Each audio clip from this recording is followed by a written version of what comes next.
Bismillahirrahmanirrahim. Assalamualaikum warahmatullahi wabarakatuh. Jumpa lagi dengan Ibu Lina. Hari ini kita akan belajar tema 5, yaitu ekosistem. Subtema 3, yaitu keseimbangan ekosistem. Pembelajaran pertama. Tujuan pembelajaran hari ini yaitu dengan mengamati video, siswa dapat menemukan dan mencari arti dari kosakata baru, menentukan pokok pikiran dari sebuah teks non-fiksi, dan membuat dalam bentuk sebuah peta pikiran. Melalui kegiatan mengamati video, siswa dapat membuat teks non-fiksi dengan pemikiran sendiri. Dengan mengamati video, siswa dapat membandingkan hubungan antar makhluk hidup dalam jaring-jaring makanan pada suatu ekosistem.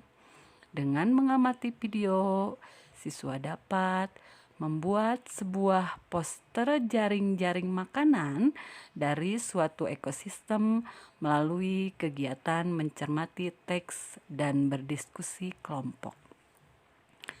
Simbiosis adalah hubungan antara dua makhluk hidup.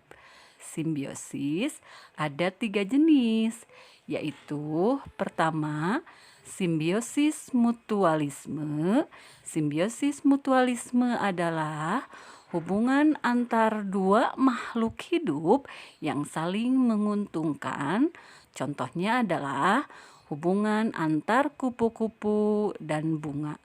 Kupu-kupu mendapatkan nektar dari bunga, sedangkan kupu-kupu akan membantu proses penyerbukan bunga.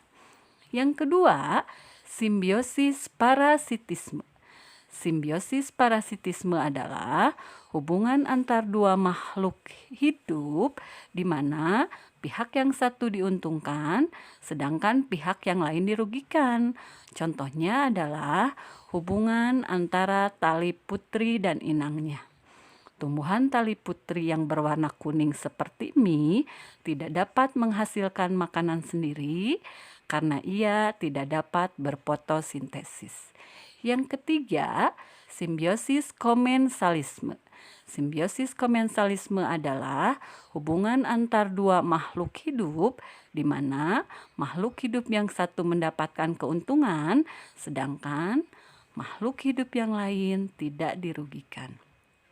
Contohnya, hubungan antara ikan hiu dengan ikan remora, di mana ikan remora yang berenang dekat tubuh ikan hiu akan turut menjelajah kemanapun ikan hiu pergi. Ikan remora menjadi aman dari ancaman ikan pemangsa. Semua makhluk hidup memerlukan makhluk hidup lain untuk mempertahankan hidup.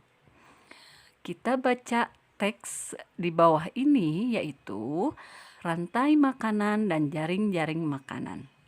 Kebergantungan antar makhluk hidup dan lingkungan menjadi bagian dari kehidupan di dalam sebuah ekosistem. Tumbuhan mendapat energi dari matahari, hewan mendapat energi dari tumbuhan atau hewan lain yang memakan tumbuhan. Makhluk hidup yang memakan makanan tanpa bisa membuat sendiri disebut konsumen. Beberapa jenis konsumen memakan tumbuhan. Konsumen ini dinamakan herbivor. Konsumen yang memakan hewan sebagai sumber energinya dinamakan karnivor. Ada juga konsumen yang memakan baik tumbuhan maupun hewan yang dimakan dinamakan omnivor. Energi mengalir dari satu makhluk hidup ke makhluk hidup lain di dalam rantai makanan. Rantai makanan adalah hubungan yang khas antar sekelompok produsen dan konsumen. Konsumen memakan produsen, produsen melepas energi kepada konsumen. Di dalam sebuah ekosistem terdapat hubungan antar beberapa rantai makanan yang terjadi satu jenis hewan dapat terlibat dalam beberapa rantai makanan. Demikian juga dengan produsen. Kumpulan dari beberapa rantai makanan di dalam sebuah ekosistem disebut dengan jaring-jaring makanan. Dari teks di atas, kalian bisa menemukan pokok pikiran utama pada setiap paragraf. Pokok pikiran dapat disajikan dalam bentuk peta pikiran. Apa itu pokok pikiran? Pokok pikiran adalah ide utama dari sebuah paragraf, atau pokok pikiran disebut juga pikiran utama, gagasan utama, atau gagasan pokok. Jaring-jaring makanan pada ekosistem. Ekosistem adalah hubungan antar makhluk hidup dan benda tak hidup. Beberapa contoh ekosistem adalah ekosistem sawah, ekosistem laut, ekosistem kebun, ekosistem hutan. Ada hubungan yang khas yang terjadi di dalam sebuah ekosistem. Rantai makanan dan jaring-jaring makanan pada setiap ekosistem dapat juga merupakan hubungan khas di dalam ekosistem. Bisa dilihat contoh jaring-jaring makanan pada ekosistem hutan. Di sini ada pohon, kambing, kelinci, kucing hutan, serigala, singa, dan elang, juga ular. Di sini juga ada contoh jaring-jaring makanan pada ekosistem kebun. Ada tumbuhan, tikus, kelinci, burung, belalang, rubah, elang, ular. Di dalam sebuah ekosistem terjadi saling ketergantungan dan hubungan antar komponen. Komponen-komponen di dalam ekosistem dapat mengalami peningkatan maupun penurunan jumlah. Misal, pada saat musim hujan, sebuah kebun akan mendapatkan lebih banyak air hujan daripada musim kemarau. Tanaman tumbuh dengan baik. Tikus-tikus tanah juga akan mendapat lebih banyak makanan daripada biasanya.